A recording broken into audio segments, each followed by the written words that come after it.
तो आदाब, नमस्कार, गुड इवनिंग, सत श्री अकाल। एक बार फिर आप तमाम लोगों का स्वागत है क्राइम तक की कहानी के इस एपिसोड में। उम्मीद है पूरी फैमिली अच्छी होगी।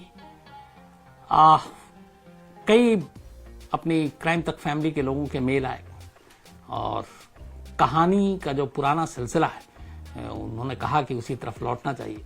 मैंने कई बार कहा कि मैं खुद लौटना चाहता हूं। कुछ लोगों ने कहा कि शायद अब न्यूज बुलेटिन टाइप भी हो गया। मेरी मजबूरी है कि मैं आप किसकी बात सुनूं, किसकी बात ना सुनूं। कुछ कहते हैं जो लेटेस्ट सारी चीजें हो रही हैं अभी रिसेंटली, कुछ कहते हैं कि उसके बारे में बताएं, उसके बारे में कहानी सुनाएं, कुछ कहते हैं पुरानी कहानियां सुनाएं। लेकिन यह है कि चलिए, हर एक की अपनी अपनी ख्वाहिश होती है, उसको पूरी करनी चाहिए और मेरा वही काम है। तो अब कोशिश यही कि धीरे धीरे अपने पुराने ढर्रे पे लौटें। जो कहानियां आप लोग सुनते थे उन्हीं कहानियों को सुनाएं। तो उसी सिलसिले की शुरुआत आज की इस कहानी से।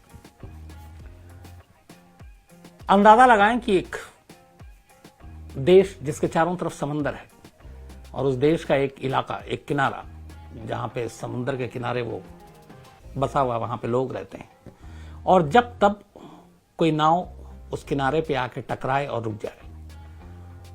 कभी नाव खाली मिले, कभी नाव में मछलियां मिले, लेकिन ज्यादातर खाली नाव में कभी कोई इंसानी कंकाल मिले, सर मिले, हाथ मिले, पैर मिले और जिंदा इंसान कोई ना मिले। तो क्या कहेंगे? एक बार, दो बार, तीन बार समझ में आता है, लेकिन अगर ये हर तीसरे चौथे दिन का सिलसिला बन जाए, हर महीने, हर साल, साल दर साल खाली नाव चला आ रहा है दूर समंदर की लहरों में डगमगाते हुए और किनारे पर आकर लग जाए, और जब लोग उस नाव की तरफ जाएं और देखें तो नाव में एक भी जिंदा इंसान नहीं, बल्कि नाव में कंकाल, इंसानी लाशें, सर, हाथ, पैर, तो किसी का भी चौंकना, डरना लाजमी है। आज की कहानी यही है। कहानी है जापान की। और जापान एक ऐसा देश है जो चाहे नॉर्थ, ईस्ट, वेस्ट, साउथ, चारों तरफ से समंदर से घिरा हुआ है। और समंदर से घिरे होने की वजह से चूंकि जो किनारा है वो समंदर से ही आकर लगेगा, तो जापान चारों तरफ से समंदर से घिरा हुआ। और उसी जापान में जो उनका नॉर्थ एरिया है, वहां की यह कहानी है। और एक अजीब रहस्यमय कहानी जिसने सालों तक जापान को परेशान करके रखा। न सिर्फ परेशान किया, बल्कि लोग डरे। उनके डर को दूर करने की कोशिश की गई जापानी सरकार की तरफ से। पैसे बेइंतहा बर्बाद हुए जापान के इस खौफ, इस डर को रोकने के लिए जो लोगों में था कि कब पता नहीं कौन सा नाव आ जाए, उस नाव में इंसानी लाशें हों और कोई सुराग नहीं। ये लाशें, ये कंकाल, ये सर, ये हाथ पैर कहां से आ रहे हैं। और सबसे बड़ी अजीब बात यह कि दूर दूर तक मीलों समंदर में आमतौर पे बड़े जहाज तो चलते हैं, छोटे नाव लेकर कौन आ सकता है जान जोखिम में डाल करके? क्योंकि छोटे नाव के साथ समंदर में लंबा सफर अपने आप में ही एक तरह से कहें तो जोखिम भरा है, जान जा सकती है। तो ये जो एरिया था जापान के इलाके का, जो नॉर्थ एरिया मैं बता रहा हूं, इस एरिया से जो लगती हुई जो सीमा है और जो बाकी देश हैं, वो रूस, दक्षिण कोरिया और उत्तर Korea, North Korea, Kim Jong Un वाला। तो ये सारे इलाके, इन सारे देश की सीमाएं इसी नॉर्थ की तरफ, जो जापान का हिस्सा, वहां से लगती थी। नॉर्थ कोस्ट भी इसको कहते थे जापान का। और यहीं पे ये सिलसिला शुरू हुआ। इस नॉर्थ कोस्ट के जो समुद्र के तट के किनारे का इलाका है, वहां पे लोग रहते थे, आबादी थी। और हर दूसरे चौथे दिन अचानक एक सिलसिला शुरू हुआ। इसी 2000 की शुरुआत की मैं बात कर रहा हूं, तब उसके बाद। और कोई ना कोई नाव आकर किनारे पे लगे और लोग भाग कर जाए, देखें कि शायद किसी की मदद की जरूरत है, क्या है। लेकिन जब वहां पहुंचते तो देखते कि इसमें इंसानी लाशें हैं, कंकाल हैं, और जिंदा इंसान एक भी नहीं। ये बातें धीरे धीरे आसपास में फैलनी शुरू हुई। जापानी एडमिनिस्ट्रेशन, सरकार तक बात पहुंची। वो भी परेशान कि पता नहीं कौन लोग हैं, क्या है, क्यों ये रहस्यमयी नाव इधर आती। और धीरे धीरे ये आने का सिलसिला इतना शुरू हुआ कि आखिर में उस जो इस तरह के नाव आते थे खाली, जिसका कोई मालिक नहीं, जिसमें कोई जिंदा इंसान नहीं, उसका नाम ही रख दिया घोस्ट बोट, मतलब भूतों का नाव, भूतों का जहाज। क्योंकि उसमें इंसान कोई होता नहीं था और जो लाशें होती थी वो भी कंकाल की शक्ल में। मतलब ऐसा लगता था कि बहुत पुरानी लाशें हैं। अब ये लाशें कहां से आ रही हैं? एक खाली नाव में इस तरीके से, कभी उसमें 2 इंसान, कभी 4, कभी 6, दूर दूर तक समंदर। और सबसे बड़ा सवाल यह कि ये जो सारे जो नाव आकर लगती थी बोट, वो छोटे, तो छोटे बोट के साथ, छोटी नाव के साथ कोई समंदर में इतना लंबा सफर कैसे तय कर सकता है। बहुत कोशिश की गई, छानबीन करने की कोशिश की गई, उस नाव से जब सामान से पता लगाने की कोशिश की गई कि यह कहाँ से आ रहा है, किधर से आ रहा है, लेकिन कोई सुराग नहीं मिला। और धीरे धीरे ये बातें या अफवाहें फैलती गई कि ये सारे घोस्ट बोट हैं, ये भूतों का नाव है। तो बाद में ऐसे हालात हुए कि लोग, जब ये नाव ऐसे कोई लावारिस किनारे आकर लगता तो लोग उसके करीब भी जाने से डरते थे, क्योंकि शायद ये घोस्ट बोट। फिर ये हुआ कि सरकार ने समझाने की कोशिश की कि हो सकते हैं कई सारे ऐसे मछुआरे होते हैं जो नाव में निकलते हैं मछली पकड़ने के लिए, रास्ता भटक जाते हैं, समुद्री तूफान उनका रुख मोड़ देता है, तो शायद वो इतने लंबे समय तक समंदर में रहते हैं, पानी नहीं, खाना नहीं, खत्म हो जाता होगा स्टॉक, तो भूख प्यास की हालत में वो मर जाते होंगे, और फिर वो जो नाव है वो समंदर के थपेड़ों के जरिए कहीं ना कहीं आकर यहीं जापान के नॉर्थ कोस्ट के किनारे में लग जाती है। तो ये समझाने की कोशिश की गई, लेकिन लोगों के दिल में इतना खौफ बैठ गया था इन नाव से और उसमें इंसानी लाशों से कि वो सरकार की इन बातों को भी मानने को तैयार नहीं थे, और सभी ने ये मान लिया कि ये भूतों का नाव है और यहाँ पे भूतों का बसेरा, और ये खासतौर पर इसी तट पे आते हैं, क्योंकि उसकी एक वजह ये भी थी कि समंदर से चारों तरफ जापान घिरा हुआ है, नॉर्थ, उत्तर भी, पूरब भी, पश्चिम भी, दक्षिण भी, लेकिन सिर्फ और सिर्फ उत्तर की तरफ ही ये इंसानी लाशों से पटा नाव क्यों आ रहा है। धीरे धीरे अफवाहों ने सर उठाना शुरू किया और लोगों ने मानना शुरू कर दिया कि ये सारा मामला भूत का है। धीरे धीरे ऐसे नाव के आने की तादाद बढ़ती गई। 2011 में, 2011 में ऐसे 57 घोस्ट बोट आकर किनारे पे लगे, जिनमें अनगिनत लाशें थी। 2012 में 47 ऐसे बोट आए, घोस्ट बोट। 2013 में 80 ये आंकड़ा पहुंच गया, 80 ऐसे नाव आए जिसमें कोई जिंदा इंसान नहीं, सारी लाशें। 2014 में ये 65 हो गए। तो साल दर साल तादाद उसी के आसपास और भटकती रही।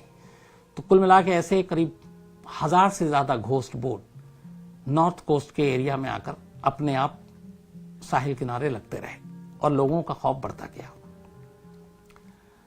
धीरे धीरे जब जापानी सरकार को भी लगा कि यह मामला बढ़ता जा रहा है और लोगों का खौफ बढ़ता जा रहा है, तो इस सच्चाई का पता लगाया जाए, तब पहली बार सीरियसली उसकी जांच शुरू की गई कि आखिर इन नाव का राज है क्या, इन नाव में जो लाशें आती हैं किनकी हैं, कौन लोग हैं ये, और इसी तरफ आकर ये नाव क्यों आकर रुकती है।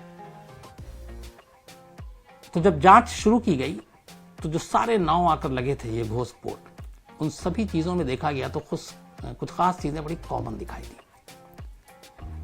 कुछ नाव के बाहर लाल रंग के पेंट दिखाई दिए, लाल रंग के पेंट से वो पुता हुआ था, और कुछ नाव में इत्तेफाक से उन्हें जो लिखा हुआ मिला वो कोरियन पीपल्स आर्मी का नाम लिखा हुआ था, कोरियन पीपल आर्मी, और ये कोरियाई भाषा में लिखा हुआ था। तो जापान के जो अधिकारी थे उन्होंने फिर उसको पढ़वाया एक्सपर्ट से, तो पता चला कि ये कोरियाई लैंग्वेज है और उसमें लिखा हुआ है।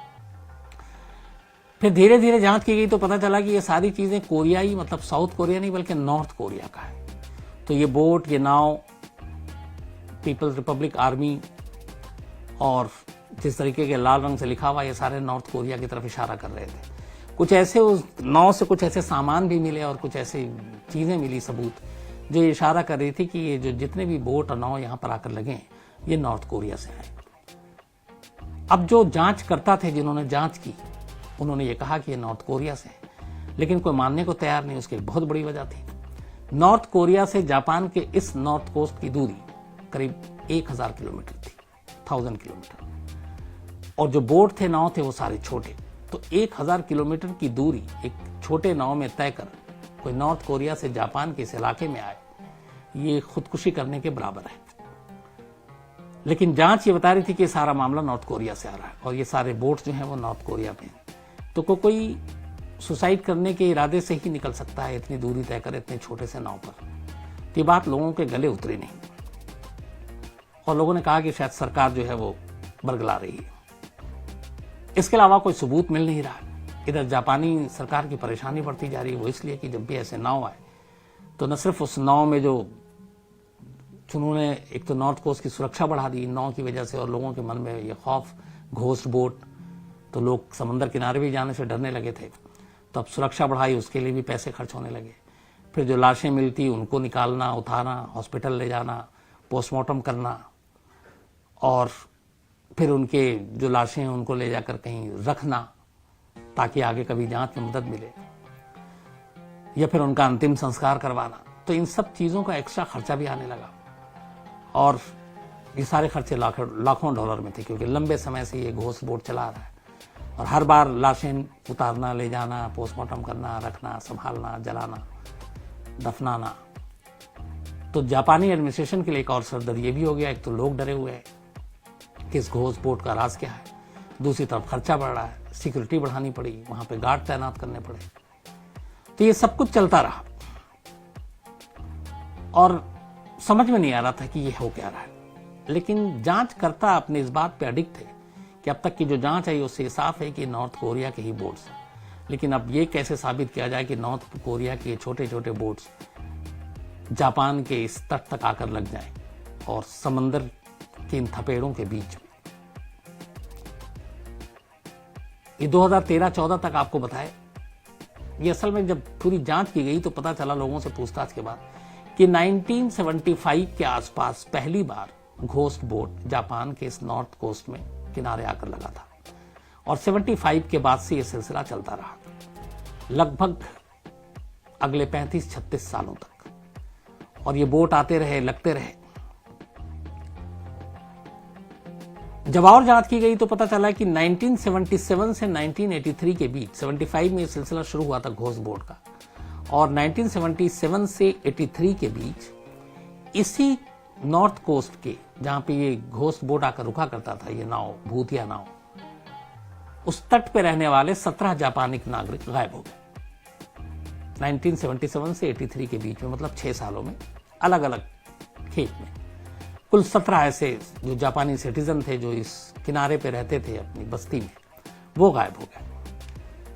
उनको बड़ा ढूंढा गया, फिर ये हुआ कि शायद वो भी बोट लेकर गए हों, समंदर में गायब हो गए, बट कोई उनका सुराग नहीं मिला। इसी दौरान इनकी भी जांच चल रही थी और जापान के लिए एक मिस्ट्री, जब ये सिलसिला शुरू हुआ कि 17 लोग रहस्यमयी तरीके से गायब हो गए, उधर घोस्ट बोट लगातार आ रहा है। हालांकि उन घोस्ट बोट में भी कई कंकाल के ऐसे, वो सारी चीजों की जांच की गई कि कहीं ऐसा तो नहीं कि जो 17 गायब थे उनमें से ये कोई हो, किसी की कंकाल हो। तो वो सारे डीएनए से लेके बाकी चीजें की, लेकिन कोई मिला नहीं। इस दौरान जांच चलती रही। तभी 1985 में इसी नॉर्थ कोस्ट पर जापानी ऑफिशियल एक शख्स को संदिग्ध हालत में देखता है, किनारे टहलता हुआ, और उसे गिरफ्तार कर लेते हैं। गिरफ्तार करने के बाद जब उसके पासपोर्ट और उसकी आइडेंटिफिकेशन चेक की जाती है तो पता चला कि इस आदमी का नाम तदाकी हारा है। जब और जांच की गई तो फिर पता चला कि ये वो शख्स है जो 17 लोग गायब हुए थे उनमें से एक है। मिसिंग रिपोर्ट थी तदाकी हारा के नाम पर और पासपोर्ट पे उसी का नाम था। तो उनको बड़ा जापानी ऑफिशियल खुश हुए कि इस एक के जरिए बाकी 16 की भी जानकारी मिल सकती है, और अगर ये की जिंदा है तो बाकी के 16 भी जिंदा होंगे।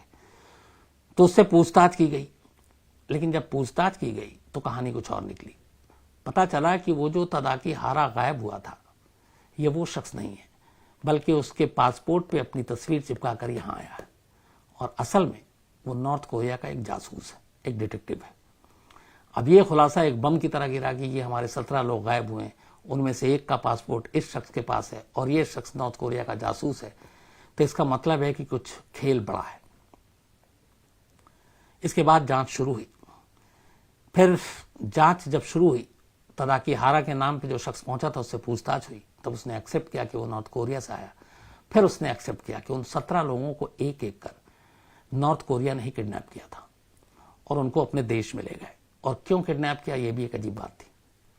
सिर्फ इसलिए ताकि नॉर्थ कोरिया के जो जासूस हैं वो जापानी सीख सकें, और बिल्कुल हूबहू जापानी, जैसे जापानीज जो है वो जापानी बोलते हैं वैसे ही उनका प्रोनाउंसिएशन होना चाहिए, वैसे ही वो बोल सकें। तो सिर्फ इसलिए चूंकि नॉर्थ कोरिया और जापान के रिश्ते अच्छे हैं नहीं, तो जापानी सीखने के लिए इन 17 लोगों को अलग अलग खेप में 1977 से 83 के बीच में किडनैप किया गया और नॉर्थ कोरिया ले जाया गया। नॉर्थ कोरिया ले जाने के बाद तब वहां पे किम जोंग इल, जो अभी किम जोंग उन है, उसके दादा की हुकूमत थी, दादा नहीं पिता। तो ये पता चला कि इन 17 को किडनैप करके वहां ले जाया गया। बाद में ये मामला जापान ने जोरों शोर से इंटरनेशनल लेवल पे उठाया। किम जोंग इल को आखिर मानना पड़ा 2002 में कि हाँ, उन 17 जापानियों को किडनैप करके इसलिए लाया गया था ताकि हम उनसे अपने जासूसों को, अपने लोगों को जो आर्मी में है वो जापानी सिखा सकें। अब इसके बाद फिर जांच शुरू हुई कि ये तो ठीक है, ये शख्स कोस्ट गार्ड तक कैसे पहुंचा। फिर इससे जब सिलसिला शुरू हुआ तो उस घोस्ट बोट की भी कहानी सामने आनी शुरू हुई और फिर पूरी सच्चाई सामने आप शुरू हुई। हुआ ये कि नॉर्थ कोरिया शुरू से जापान में जासूसी करना चाहता था, लेकिन 1000 किलोमीटर की दूरी थी, समुद्री रास्ते से पहुंचना छोटे जहाज से मुश्किल था। बड़े जहाज से जाने का मतलब है नजरों में आ सकता था और वो पकड़ कर उसको ले जा सकते थे। इसी दौरान में एक बहुत मशहूर मछली है इस पूरे इलाके में, जो नॉर्थ कोरिया और चीन और जापान के बीच के समुद्री जो पूरा एरिया है उसमें वो खास तौर पर पाया जाता है और काफी मशहूर है, खास तौर पर चीन में। चीनी लोग इस मछली को बहुत ज्यादा पसंद करते हैं। इसका नाम है फ्लाइंग स्क्विड। फ्लाइंग स्क्विड तो ये प्रशांत महासागर में पाई जाती है मछली और इन मछलियों की डिमांड चीन में बहुत है। डिमांड की वजह से इन मछलियों को इतना ज्यादा इन्होंने इसकी फिशिंग करनी शुरू की कि धीरे धीरे इन मछलियों की उत्पत्ति कम होती गई और लगभग 70% इन मछलियों की एक तरह से कहें तो कमी हो गई। इतनी ज्यादा डिमांड की वजह से इन्होंने फिशिंग हद से ज्यादा करनी शुरू कर दी और फिशिंग के लिए ये लोग छोटे छोटे बोट्स का इस्तेमाल किया करते थे। चीन अपने दायरे में, नॉर्थ कोरिया अपने दायरे में, इधर जापान अपने दायरे में। जब फिशिंग ज्यादा हो गई और मछलियां कम होने लगी और चीन में डिमांड ज्यादा बढ़ने लगी तो चीन ने क्या किया कि फिर अपने बड़े बड़े फिशिंग जहाज जो है वो समंदर में उतारे और अपनी समुद्री हद से आगे निकलकर वो नॉर्थ कोरिया की समुद्री सीमा तक में दाखिल हो गया। अब नॉर्थ कोरिया और चीन के रिश्ते हम सब जानते हैं, तो इसमें दो चीजें थी कि एक नॉर्थ कोरिया ने इजाजत दी या दूसरा कहते हैं कि नॉर्थ कोरिया ने पैसे लिए चीन से और बदले में चीन ने फिर नॉर्थ कोरिया की समुद्री सीमा में अपने जहाजों को भेजना शुरू किया और मछलियां पकड़ना शुरू की। अब जब चीन के बड़े जहाज नॉर्थ कोरिया की हद में आ गए तो जो नॉर्थ कोरिया के मछुआरे थे उनके लिए बड़ी मुश्किल पैदा हो गई। वो छोटे छोटे बोट पे थोड़ी दूरी तक जाकर मछली पकड़ते थे, ये बड़े जहाज से आते थे और पूरी मछली पे एक साथ जो फ्लाइंग स्क्विड है वो हाथ मार के लेके चले जाते थे। तो नॉर्थ कोरिया के मछुआरे बड़ा परेशान होने लगे, उनके हाथ में कम मछली आने लगी, सरकार कुछ कर नहीं रही थी। तो इसी के बाद नॉर्थ कोरिया के कुछ मछुआरों ने कहा कि अब चीन इस दायरे में तो मछली पकड़ रहा, हमारे लिए क्या गुंजाइश है। तो वो अपनी जीविका कमाने के लिए और इस मछली को पकड़ने के लिए थोड़ी अपनी हद से फिर आगे जाने लगे उन छोटे नावों पर जिनसे समंदर में बहुत दूर तक जाना खतरनाक था, एक तरह से सुसाइडल अटेम्प्ट था। लेकिन जिंदगी जीने के लिए पैसे जरूरी हैं और उन लोगों की जीविका यही थी मछली पकड़ना। तो धीरे धीरे वो छोटे नावों के जरिए, छोटे बोट के जरिए मछली पकड़ने के लिए धीरे आगे निकलने शुरू हो गए। आगे निकले तो कई बार समुद्री तूफान, लहरों ने उनका रास्ता भटका दिया और वो भटकते भटकते जापान के इस नॉर्थ कोस्ट की तरफ चले गए। शुरू में कुछ नाव गए, फिर बाद में गए, लेकिन चीन की इस बड़े जहाज से के बीच में अपने लिए रोजी रोटी कमाने की जो उनके अंदर एक ललक थी उसने इन्हें मौत के मुंह में ढकेलना शुरू कर दिया। और धीरे धीरे ये छोटे बोट, अगर वो सपोज 50 की तादाद में निकलते तो किसी दिन 48 लौटता, 2 गायब, किसी दिन 1 गायब, किसी दिन 3 गायब। और ये इसी तरीके से समंदर में भटकते हुए कई कई दिनों तक, महीनों तक रास्ता चुके भटक गए छोटा बोट। तो जब एक मछुआरा समंदर में निकलता है तो वो पूरे प्लान के साथ निकलता है कि कितने दिन तक जाना है, कितने दिन तक आना है, कुछ एक्स्ट्रा पीने के लिए पानी, कुछ एक्स्ट्रा खाना लेकर चलता है, क्योंकि समंदर का पानी आप पी नहीं सकते। तो मीठा पानी लेकर, जरूरत के हिसाब से खाना, बाकी चीजें जरूरत वो लेके चलते हैं। लेकिन जब आप रास्ता भटक गए तो उसके बाद फिर आपके लिए जो आपका राशन है जिस हिसाब से आप लेकर आए वो भी बहुत ज्यादा दिन तक चल नहीं सकता। और यहाँ महीनों की बात थी। एक बार समुद्र के थपेड़ों ने आपको आपका रास्ता भटका दिया, फिर आप नहीं मालूम कहां जाएंगे। तो रास्ता भटकते भटकते ये जो छोटे छोटे नाव थे ये जापान के उस नॉर्थ कोस्ट के किनारे जाकर लगने लगे और इतना वक्त गुजर जाता कि भूख प्यास से उसमें मछुआरे दम तोड़ देते और उसी में उनकी हालत ऐसी होती कि कोई कंकाल की शक्ल में आता, कुछ को कुछ जानवर जो है वो शार्क ये उसके निवाला बन जाते, कुछ आधे अधूरे बचते और वो वहां पे पहुंचते। और धीरे धीरे इनके आने का सिलसिला इतना लंबे तक चला और हर साल 50, 60, 70 ऐसे बोट आने शुरू हुए जिसमें कंकाल लाशें थी कि लोगों ने इसको घोस्ट बोट का नाम देना शुरू कर दिया। अब सवाल ये है कि ये कैसे पता चला कि ये नॉर्थ कोरिया के ही बोट्स थे। जो शुरुआत में जांच की थी उन्होंने सही पाया था कि लाल रंग से जो लिखा हुआ था पीपल रिपब्लिक आर्मी, कुछ ऐसे सबूत जो नॉर्थ कोरिया की तरफ इशारा कर रहे थे। बाद में 2 ऑर्गेनाइजेशन ने इसकी पूरी जांच की। एक 2017 में यूएनओ ने, यूनाइटेड नेशन ने, संयुक्त राष्ट्र सुरक्षा परिषद, जो इसके फिशिंग को लेकर ये जो सारी चीजें आई थी और ये जो जापान ने कहा कि इतने सारे कंकाल और ये आ रहे हैं, तो उन्होंने अपनी एक टीम बनाई थी, इन्वेस्टिगेटिव टीम, जिसने ये सारी चीजें देखी और उसके बाद अपनी रिपोर्ट दी। इसके अलावा एक और टीम थी जो अपनी उन्होंने तरफ से जांच की, और ये जो दूसरी टीम थी ये एक इंटरनेशनल जर्नलिस्ट की टीम थी। इनकी अपनी एक एजेंसी, एक संस्था है। इन दोनों ने इस पूरे मामले की जांच की और पाया कि चीन के नॉर्थ कोरिया के समुद्री हद में बड़े जहाजों के साथ फ्लाइंग स्क्विड की फिशिंग करने के चक्कर में नॉर्थ कोरिया के गरीब और छोटे मछुआरे समुद्री रास्ता भटकते गए और इसी वजह से उनकी जान जाती गई। और इत्तेफाक कहिएगा इसे कि ये नॉर्थ कोरिया के जो मछुआरे थे जापान के नॉर्थ कोस्ट में कंकाल की शक्ल में पहुंचना शुरू हो गए, खाली नाव पर। बाकायदा उन्होंने अपनी रिपोर्ट में इसके साथ कई सबूत दिए। उन्होंने बताया कि इस एक्स्ट्रा फिशिंग से चीन करीब 1 साल में ही लगभग 3,500 करोड़ रुपए कमा रहा था, जो नॉर्थ कोरिया के हद में जाकर और वहां पे। तो जब ये रिपोर्ट आई उसके बाद नॉर्थ कोरिया को बताया गया। इधर नॉर्थ कोरिया की कहानी यह थी कि नॉर्थ कोरिया के मछुआरे गायब हो रहे हैं और कंकाल की शक्ल में जापान के तट पर जाकर खाली बोट में लग रहे हैं। वहां उनको भूतहा नाव और घोष बोट कहा जा रहा है। और चीन को भी ये सब पता है, छोटे छोटे मछुआरे जो गायब हो रहे हैं। नॉर्थ कोरिया को पता है क्योंकि उनके अपने नागरिक हैं, लेकिन ये लोग हमेशा खामोश रहे। जब ये यूएन और इंटरनेशनल जर्नलिज्म जो जर्नलिस्ट एसोसिएशन है, इन दोनों की रिपोर्ट आई, उसके बाद नॉर्थ कोरिया को ये बताया गया और जापान ने वो प्रूफ दिए। उन सारे जो लाशें और कंकाल मिली थी उसको उन्होंने कुछ सारे सबूत संभाल कर रखे। तो बाद में नॉर्थ कोरिया ने भी माना कि हाँ, ये जो बोट है, ये जो सारी उनको दी गई दस्तावेज, तस्वीरें, कि उनके अपने लोग थे। अपने लोगों की सुध न लेना, अपने लोग, जाहिर सी बात है जो मछुआरे गायब होंगे उनके परिवार वालों ने नॉर्थ कोरिया की सरकार से कहा होगा, गुजारिश की होगी ढूंढने के लिए।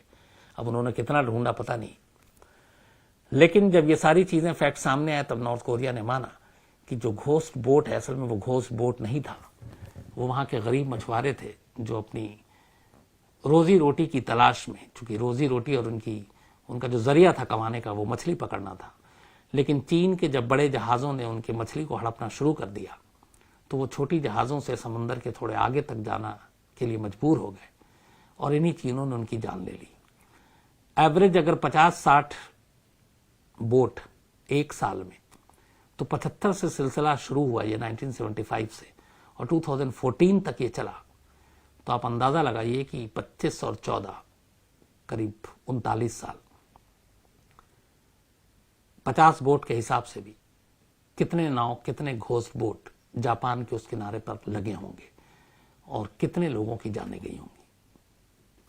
आराम से आप गिनती लगा सकते हैं। 39 साल, एवरेज 50 बोट हर साल, और उसमें औसतन 2 से 3-4 कंकाल, इंसानी लाशें। तो जब ये सारी चीजें सामने आई, नॉर्थ कोरिया ने मान लिया। उसके बाद पहली बार करीब 39 साल बाद जापान के इस नॉर्थ कोस्ट के वो लोग जो समंदर के किनारे रहते थे, जिन्होंने अपनी आंखों से घोस्ट बोट को देखा, न मालूम कितनी कंकालें लाशें देखी, उनको तब जाकर यकीन हुआ और 39 साल का उनका भूत का खौफ तब उतरा और उन्हें लगा कि ये भूत नहीं थे, ये उनके ही जैसे इंसान थे, बस गरीबी और मजबूरी के मारे थे, जो रोजी रोटी की तलाश में समंदर में भटक जाते थे और जिनकी जान चली जाती थी। तो ये थी कहानी घोस्ट बोट की।